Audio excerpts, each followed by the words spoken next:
আজকে আপনাদেরকে আমাদের বাজারটা ঘুরে দেখাবো। আমি কোন বাজারে কেনাকাটা করি সেই বাজারটা আপনাদেরকে ঘুরে দেখাবো আমরা দুই বোন মিলে।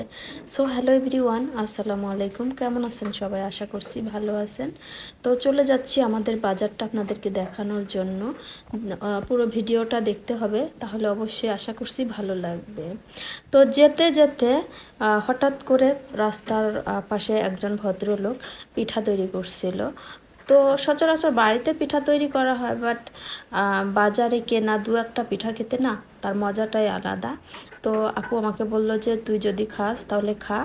তো আমি তো একা খাবো না, এ কারণে আপু একটা খেলো আর আমি দুইটা খেলাম।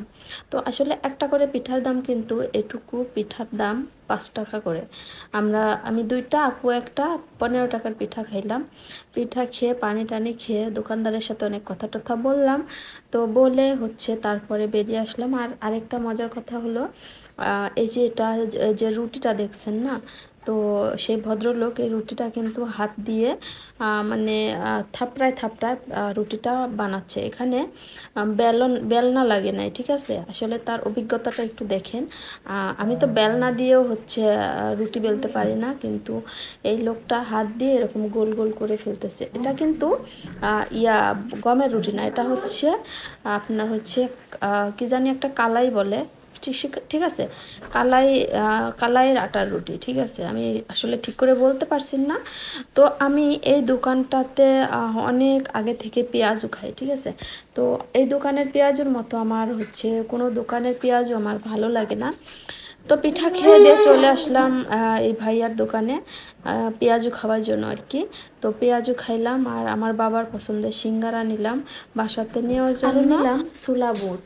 আর এদিকে পেয়ারার দোকানদার দেখে ডাক শুরু করে দিছে, আপু পেয়ারা নেন, পেয়ারা নেন, পেয়ারার দাম সস্তা। তো আসলে পেয়ারাগুলো একটু কালারটা নষ্ট হয়ে গিয়েছে, তারপরেও ভালো আছে, একটু সাশ্রয়ী দাম। সো লোকটা অনেক ডাকাডাকি করছিল যে পেয়ারা নিয়ে যান আপু, পেয়ারা নিয়ে যান। তো পেয়ারার দোকানে আপু আবার আসলো। আর আপু জিনিস কিনতে গেলে অনেক মানে দেখে শুনে অনেক সুন্দরভাবে কিনে। আমার অতটা ভালো মানে কেনাকাটাতে এক্সপিরিয়েন্স না, আমাকে সব সময় দোকানদার ঠকায়। তো আপু পেয়ারাগুলো একটা একটা করে বেছে বেছে নিচ্ছিল। এদিকে দোকানদার কিন্তু বিরক্ত হচ্ছে না, দোকানদারও মজা পাচ্ছিল যে আসলে আমরা তো অনেকগুলো পেয়ারা নিব। তারপরে আরও বেশি করে দোকানদার দিয়ে দিচ্ছিল যে না আপু আরও কিছু নিতে হবে, হয়তো বা বেচারা পেয়ারাগুলো নিয়ে বিপদে পড়ে গেছে, বিক্রি হচ্ছে না নাকি কেন জানি না। তো পেয়ারার দামগুলো অনেক কম, 30 টাকা কেজি নিছিল আমাদের থেকে। তো জানি না খেতে কেমন লাগবে।